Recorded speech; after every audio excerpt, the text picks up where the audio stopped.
क्योंकि पिछले समय 6 विधायक कांग्रेस के थे और सबकी लगभग ऐसी स्थिति है। और मध्य प्रदेश में भारतीय जनता पार्टी की अच्छे बहुमत के साथ सरकार बनेगी। समाज के हर व्यक्ति को सुखी और समृद्ध और संपन्न बनाना, यही हमारा ध्येय है। उस ध्येय को लेकर के हमें जो कुछ भी और आगे करने की आवश्यकता होगी सब करेंगे। कांग्रेस पार्टी ने झूठ बोला और आज भी झूठ बोल रहे हैं, और इस झूठ को जनता अच्छी तरह से समझ चुकी है। और इसलिए झूठ के पैर नहीं होते, झूठ ज़्यादा दिन तक नहीं चलता है। वो एक बार चल गया, अब नहीं चलेगा। भाजपा के केंद्रीय नेतृत्व द्वारा मध्य प्रदेश विधानसभा के भाजपा के 92 प्रत्याशियों की सूची इसमें घोषित की गई। उसमें खरगोन जिले की महत्वपूर्ण माने जाने वाली खरगोन विधानसभा से भी बालकृष्ण पाटीदार को इसमें उम्मीदवार घोषिट किया है। और हमारे साथ में बालकृष्ण पाटीदार जी, जिस प्रकार से यहाँ पर स्वागत किया जा रहा है, एक बार फिर जो है आपको केंद्रीय नेतृत्व द्वारा जो है इसमें टिकट दिया है खरगोन विधानसभा से, अब किस प्रकार की चुनौती रहेगी और क्या मुद्दे रहेंगे जनता के बीच? देखिए, सबसे पहले तो मेरी पार्टी ने जो मुझे चौथी बार खरगोन विधानसभा से उम्मीदवार बनाया है, इसलिए मैं पार्टी के शीर्ष नेतृत्व का बहुत बहुत आभारी हूँ। साथ ही ये जनता का जो स्नेह और आशीर्वाद है, वो भी एक कारण है मेरी उम्मीदवारी का। तो मैं जनता को भी बहुत बहुत इसके लिए धन्यवाद करता हूँ। जहाँ तक चुनाव का है सवाल, तो चुनाव इसलिए हम जीतेंगे कि हमने जो कुछ कहा, हमारे मुख्यमंत्री जी ने जो कुछ कहा, प्रधानमंत्री जी ने जो कुछ कहा, हमने विधायक रहते हुए जो कुछ जनता के बीच में कहा, वो सब काम किया। और इसलिए जनता हम पर ज़बरदस्त विश्वास करती है। और दूसरा, हमारे यहाँ कांग्रेस पार्टी के जो विधायक थे रवि जोशी जी, उन्होंने झूठ बोला। कांग्रेस पार्टी ने झूठ बोला और आज भी झूठ बोल रहे हैं, और इस झूठ को जनता अच्छी तरह से समझ चुकी है।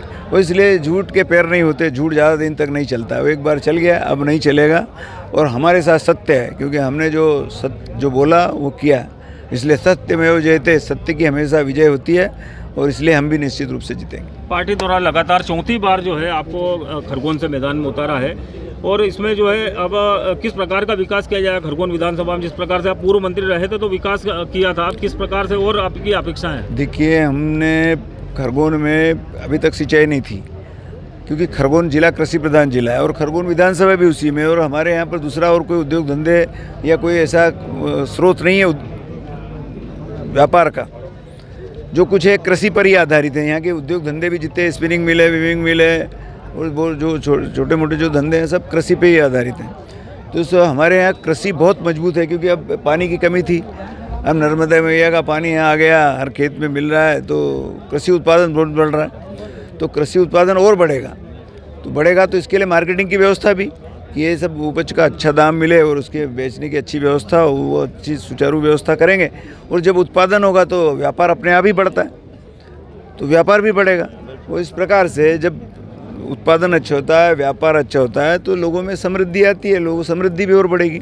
और समाज के हर व्यक्ति को सुखी और समृद्ध और संपन्न बनाना, यही हमारा ध्येय है। उस ध्येय को लेकर के हमें जो कुछ भी और आगे करने की आवश्यकता होगी सब करेंगे। कांग्रेस से रवि जोशी को टिकट दिया है, आपके सामने कितनी चुनौती रहेगी? कोई चुनौती नहीं अब, क्योंकि झूठ का भंडा फूट चुका है, और झूठ के पैर नहीं होते, और उनके पैर रहे ही नहीं अब, तो बिना पैर के आदमी कैसे चलेगा?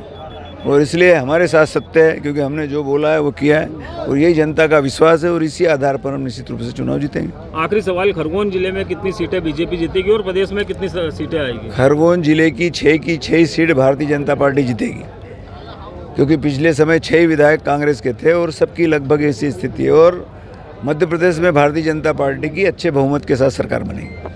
ये थे बालकृष्ण पाटीदार जी, जिनको बीजेपी जो है द्वारा इनको लगातार चौथी बार खरगोन विधानसभा से उम्मीदवार घोषित किया है, और उन्होंने अपनी जीत का जो है दावा किया है। शशिकांत शर्मा, IBS 24 खरगोन।